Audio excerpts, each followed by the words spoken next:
पाकिस्तान के मशरिक़ वस्ता में कशीदगी के खात्मे के लिए पुरअमन सिफारती कोशिशें जारी हैं। वज़ीर-ए-आज़म शहबाज शरीफ और फील्ड मार्शल सैयद आसिम मुनीर आज सऊदी अरब के अहम दौरे पर रवाना होंगे। तर्जमान दफ्तर खारजा ताहिर हुसैन अंद्राबी के मुताबिक 3 रोज़ा दौरे के दौरान वज़ीर-ए-आज़म शहबाज शरीफ सऊदी वली-ए-अहद मोहम्मद बिन सलमान से मुलाकात करेंगे। मुलाकात में दो तरफ़ा ताल्लुकात और मुख्तलिफ शोबों में ताउन बढ़ाने पर तबादला ख्याल किया जाएगा।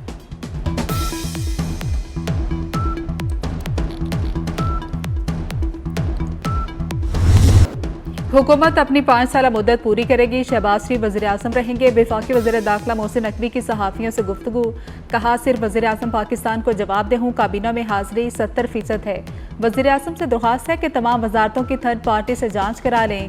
किस वजारत की क्या परफॉर्मेंस है सब मालूम हो जाएगा। आज भी इस बात पर कायम हूँ कि निज़ाम तबाह हुआ है। मैंने 80 साल के निज़ाम की तबाही की बात की है।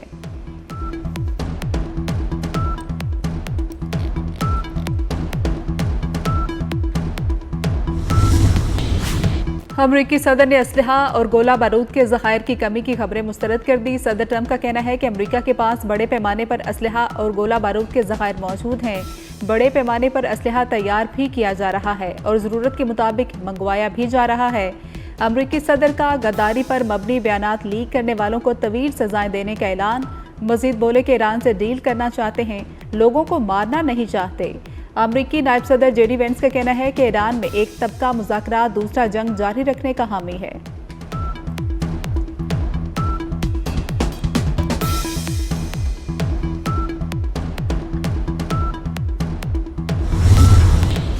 ईरान और ओमान आबना हुर्मुज़ को दोबारा खोलने पर मुत्तफिक हो गए। अमरीकी मीडिया के मुताबिक चंद रोज़ में बाज़ाब्ता ऐलान मुतवक्को है। 60 रोज़ का आर्जी मनसूबा आबना हुर्मुज़ में तजारती जहाजरानी बहाल कर देगा, जबकि मुज़ाकरातकार तवील मुद्दती मुआहदे के लिए काम जारी रखेंगे।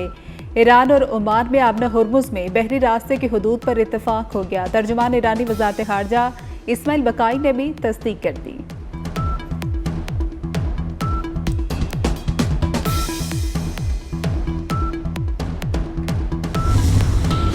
आबना हुर्मुज़ पर ईरान ओमान नए इंतजाम की मुफाहमत आखिरी मरहले के करीब है। ईरान के नायब वज़ीर ख़ारजा काज़िम गरीबाबादी का कहना है कि नया मॉडल 60 बरस से जारी इंतजाम से मुख्तलिफ होगा।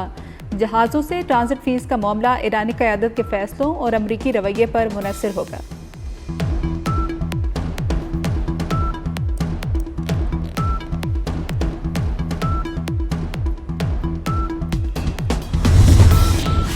अमरीका समझता था जंग और पाबंदियों से शाम की तरह ईरान में भी हुकूमत उलट देगा। ईरानी सदर मसूद पज़ेश्कियान का कहना है कि दुश्मन ने साजिश की थी कि 48 घंटे में ईरानी हुकूमत का तख्ता उलट देगा, पर वो नाकाम रहा। नए सुप्रीम लीडर ने ईरान को मुत्तहिद और मजबूत बनाया हुआ है। ईरानी अवाम के हौसले और अज़्म ने दुश्मन के इरादे नाकाम बना दिए।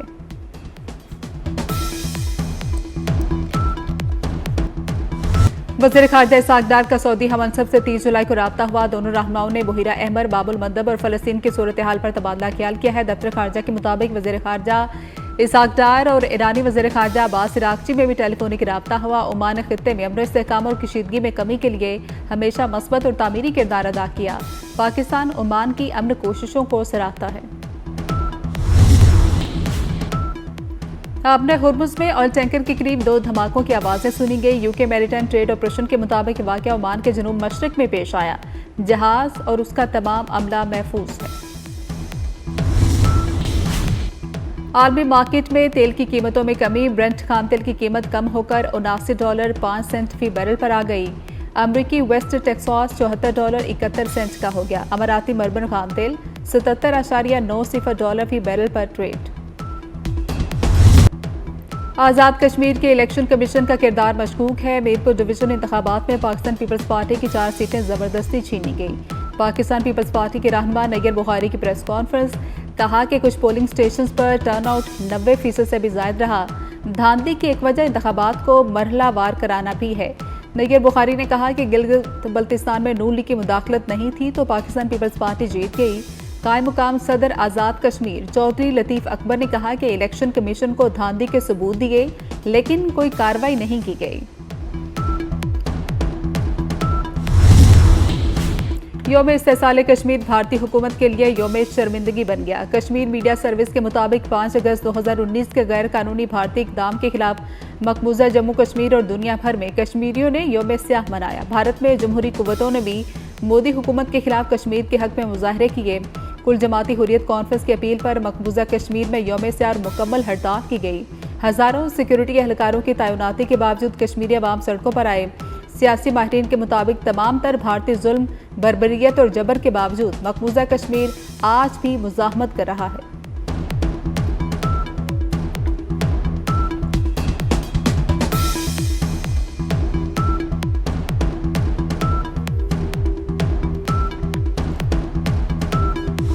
वज़ीर दाखिला मोहसिन नकवी से चीन तुर्की से तरबीती कोर्स मुकम्मल करने वाले ASPs की मुलाकात हुई। अफसरान ने जदीद पॉलिसिंग, सर्वेलेंस सिस्टम्स, टेक्नोलॉजी, जदीद आलात के इस्तेमाल, अमन अमान के इंतजाम से मुतल्लिक मुशाहदात से आगाह किया। ASPs ने गैर मुल्की तरबीती कोर्सेज को पेशा वराना सलाहियतें बढ़ाने के लिए बेहतरीन तजुर्बा करार दिया है। वज़ीर दाखिला का गैर मुल्की तरबीती प्रोग्राम्स को पुलिस अफसरों की पेशा वराना तरबियत का मुस्तकिल हिस्सा बनाने का ऐलान। कहा कि इस्लामाबाद में चीन की तर्ज पर लॉ इन्फोर्समेंट इन्वेस्टिगेशन सेंटर के क़याम के लिए पायलट प्रोजेक्ट शुरू किया जाएगा।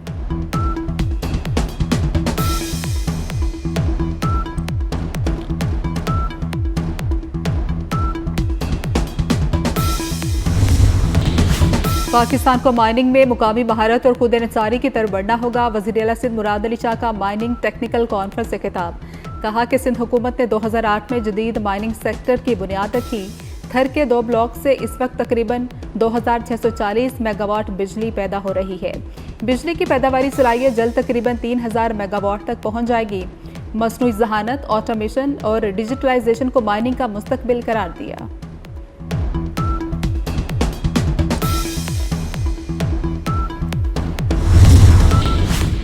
वज़ीर आला पंजाब मरियम नवाज की ज़ेर सदारत सूबाई काबीना के इजलास कच्चे के इलाके में पुलिस के लिए असलहा और दीगर हिफाजती आलात के लिए 1.1 अरब की मंजूरी दे दी गई। रुझान के नौजवानों के लिए पुलिस में भर्तियों के लिए खुसूसी रियायती पैकेज मंजूर कर लिया गया। कच्चे के इलाके में तैनात नफरी के लिए हार्ट एरिया अलाउंस की मंजूरी दे दी गई। दिसंबर तक 1100 इलेक्ट्रिक बसें फ्राहम करने का ऐलान भी किया गया। वज़ीर आला मरियम नवाज की सूबा भर में गंदम की बवाई की हौसला अफजाई और मुआवनत की हिदायत।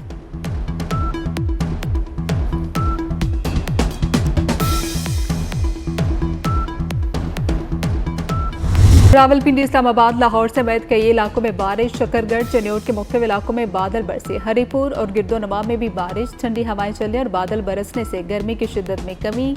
कराची का मतला जुज़वी अबरालूद बादलों और सूरज की आंख मचोली जारी है। बूंदाबांदी का इम्कान है। महकमे मौसमियात के मुताबिक आज इस्लामाबाद, पंजाब, खैबर पख्तूनख्वा, गिलगित बल्तिस्तान और कश्मीर में बारिश मुतवक्को।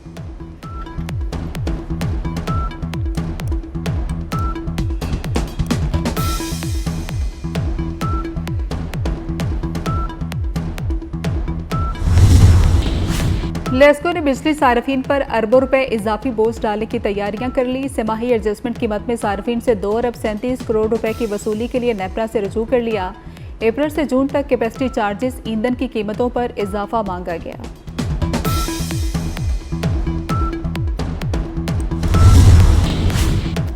पंजाब के तालीमी बोर्ड ने मैट्रिक के नताइज का ऐलान कर दिया। फैसलाबाद में कामयाबी का तनासुब 74, मुल्तान में 72% रहा। गुजरावाला तालीमी बोर्ड में 69 और बहावलपुर में 65% तलबा पास हुए।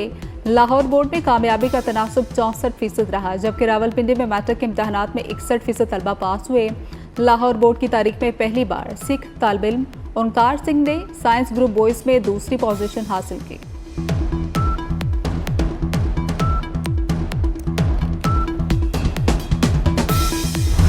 जश्न आज़ादी की तैयारियां उरूज पर पहुंच गई। बाजारों में सब्ज हिलाली परचमों की बहार। सब्ज हिलाली परचमों वाले आराइशी सामान के स्टॉल सज गए। झंडी और बैजेस के स्टॉल्स पर खरीदारों का रश बढ़ गया।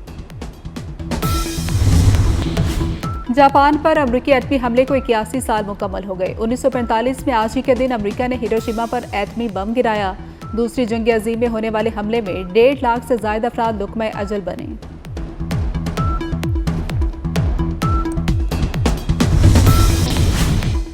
इंग्लैंड ने पाकिस्तान के साथ 2 टेस्ट के लिए स्क्वाड का ऐलान कर दिया है। जो रूट इंग्लैंड टेस्ट टीम के कप्तान मुकर्रर हो गए। टीम में Jofra Archer, Harry Brook, Jordan Cox, Ben Duckett, Ollie Pope और ओली राइनसन शामिल हैं। Shoaib Bashir, Atkinson, Sam Cook, Jordan, Jamie Smith, Josh भी शामिल है। पाकिस्तान इंग्लैंड का पहला टेस्ट 19 अगस्त से लीड्स के क्रिकेट ग्राउंड में शुरू होगा। बाबर 11 ने 3 साल बाद बैरून मुल्क के टेस्ट मैच जीत लिया। पाकिस्तान ने वेस्ट इंडीज को 8 विकेटों से शिकस्त दी। दूसरी इनिंग्स में मेजबान टीम 117 रन पर ढेर हो गई। बाबर 11 को 75 रन का हदफ मिला। साजिद खान की तबाहकुन बॉलिंग 8 विकेटें लेकर हीरो बन गए। दोनों इनिंग्स में 4 बैटर्स को पवेलियन भेजा। अली उस्मान की 6 विकेटें। टेस्ट सीरीज 1-1 से बराबर हो गई। बैरून मुल्क 8 शिकस्तों के बाद ये पहली फतह है। पाकिस्तान आखिरी बार 2023 में टेस्ट जीता था।